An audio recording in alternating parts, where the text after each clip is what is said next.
Welcome everyone to another episode of Bryno's World.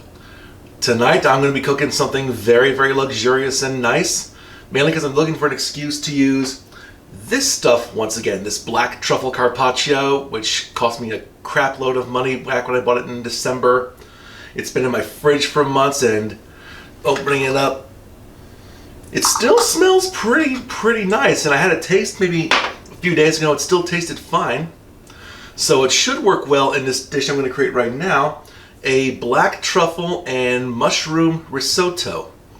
Now, of course, with risotto, you've got to have a few ingredients, namely your arborio rice, and I still have some left over from the last time.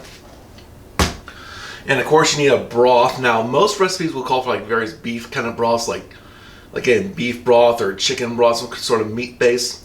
I'm going to do something different in that instead I'm going to be using a broth made from this stuff. This is better than bouillon, which is one of my favorite things. I mean, it's when it comes to making stock, this is a lot cheaper than getting stock. And while yes, this is more expensive than other bouillon bases, you'll pretty much get more than your money's worth versus getting regular stock. And this stuff is of much higher quality. But this stuff is actually not beef or chicken. They've also got a vegetable stock flavor, but this is, as you can see, roasted garlic. I think garlic and mushrooms and the black truffle, I think that's going to go very, very well together. Did I make sense there? And as you can see, the actual garlic broth base is right here. This is what I'll be cooking the risotto in, obviously. And of course, with a mushroom truffle risotto, you're going to need some sliced mushrooms, which I need to cook ASAP because these are nearing these use by date. And in fact, it's actually at the use by date as I'm recording, so I'm going to cook a lot of this and probably only use maybe a portion of it. Put the rest in this little container thing.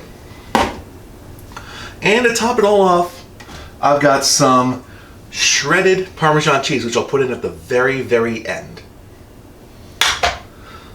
So, we've got all ingredients set. Let's get started.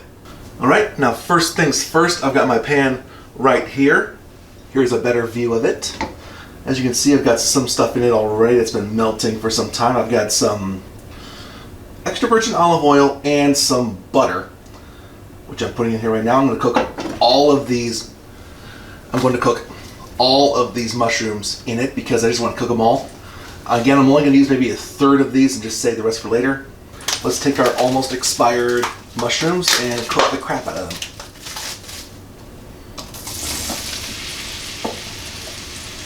Hopefully these won't give me food poisoning.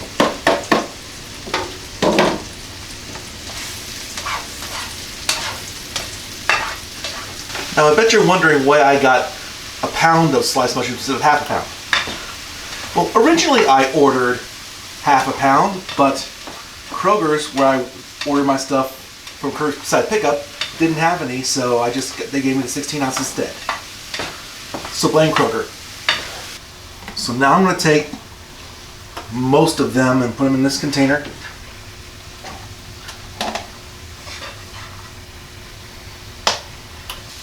And the rest of these I'm going to put into a bowl because I don't want to overcook these while the rice and risotto are cooking.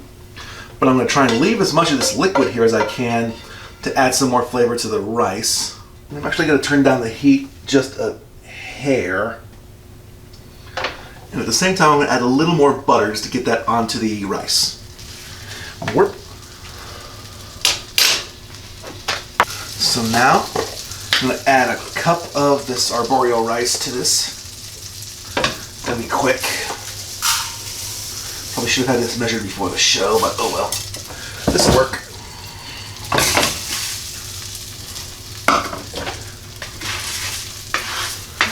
This could be a problem.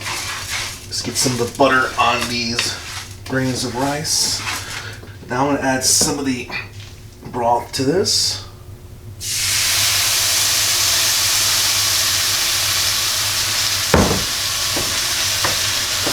Yeah, I think I need to turn this down just a little bit.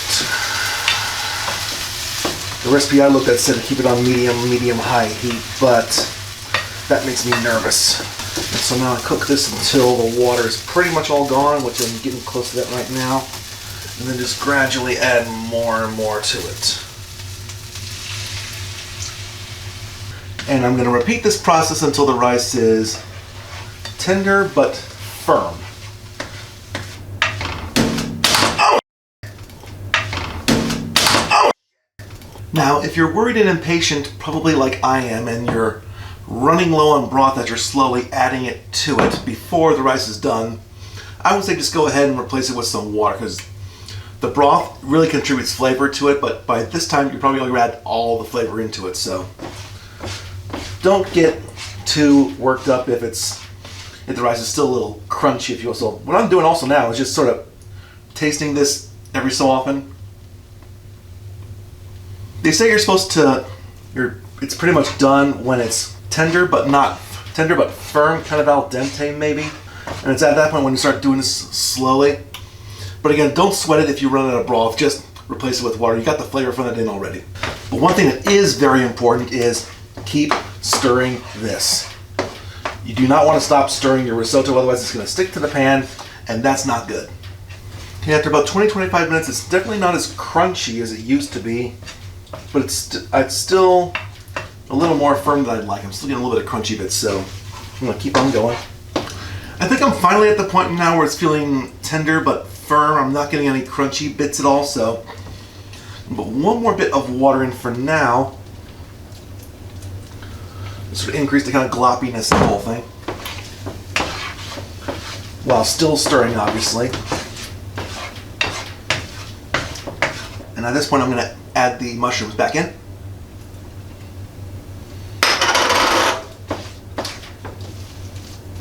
And a little more butter. I'm going to turn the heat off right now because I'm almost done here. Some more water just to loosen it up slightly.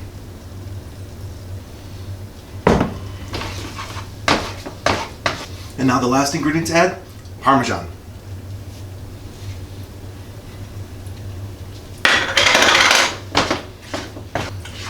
Just enough until the Parmesan is melted. Alright, I'm gonna call that done. This might not be picture perfect, or even perfect period, but it's good enough for me. Alright, let me serve it into this bowl here.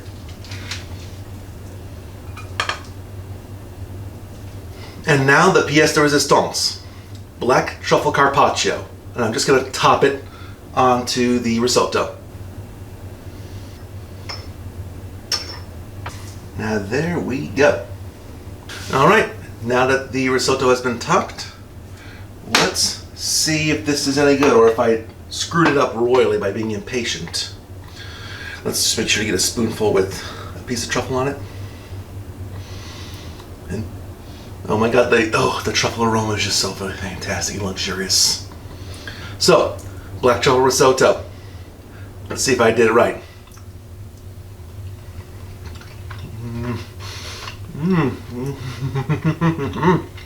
Wow.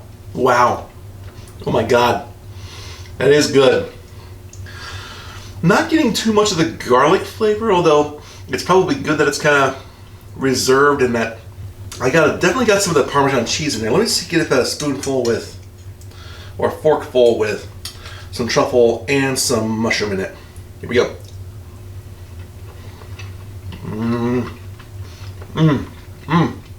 Top notch. Top notch. The rice is not too hard. It's firm, but it's still tender all the way through. What you want in a risotto. Piece of the black truffle in it.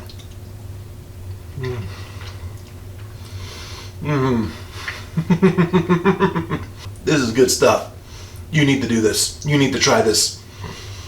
If you can find a store that's got arborio rice, and good luck. You gotta do at least something like this.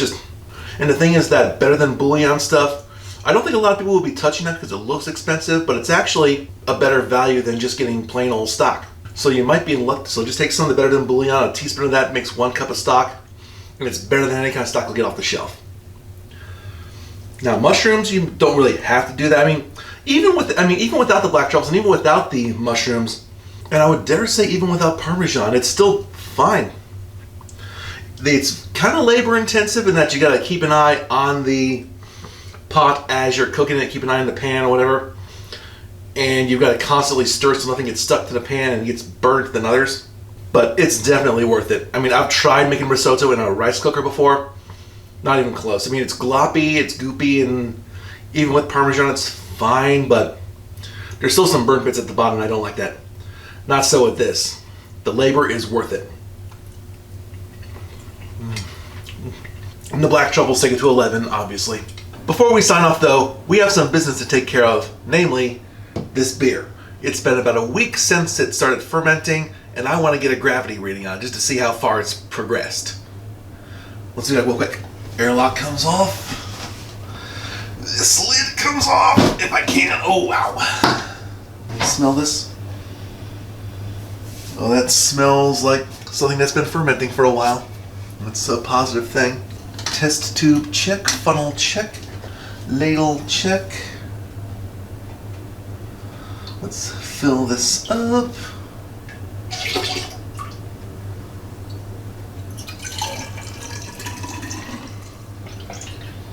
Alright, I think that's good enough. And there's no bubbles, which is fantastic. This is actually the notebook that I use to keep all my homebrewing notes in. I'm just going to keep some notes as well for this beer. First things first, we check the temperature. 66.5 degrees Fahrenheit, 19.2 degrees Celsius. And now, the important part, the gravity. Now let's see how much gravity this has fallen to.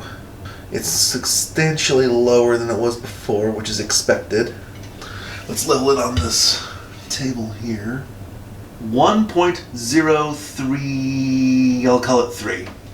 Now, according to my Wort Pro app, again, not sponsored by them, my favorite homebrew app, the gravity is adjusted to 1.034, given the small rise in temperature, but that's not going to be a huge deal. I'll record it though, anyway. But this means, if we do some calculations, also on the Wort Pro app, our initial gravity was 1.112. Current gravity is 1.034. Right now, this stuff measures at 10.4%. That's exactly where I want it. It's exactly what I was hoping with. Now, I'm going to let this go in the primary for one more week and then siphon this off into a secondary fermenter. So we'll check it out as we go on over a few weeks. But here's the cool thing. This stuff has been fermented. This stuff is 10.4% ABV beer. You notice I got a glass here. Let's have a little sample. Now, this is not going to be the final flavor of this beer by a long shot. So let's see how this unfinished beer smells and tastes. Oh my God, that smells very, very malty. But I kind of like that. I'm not a big fan, as you may have noticed over the years, of super hoppy beer. Well, I tell a lie. I think IPAs are overrated. Granted, there's good IPAs, there's bad IPAs, but I'm more of a fan of the malty beers. And this is absolutely a malty beer. So let's taste this 1 week old Wee Heavy. Cheers.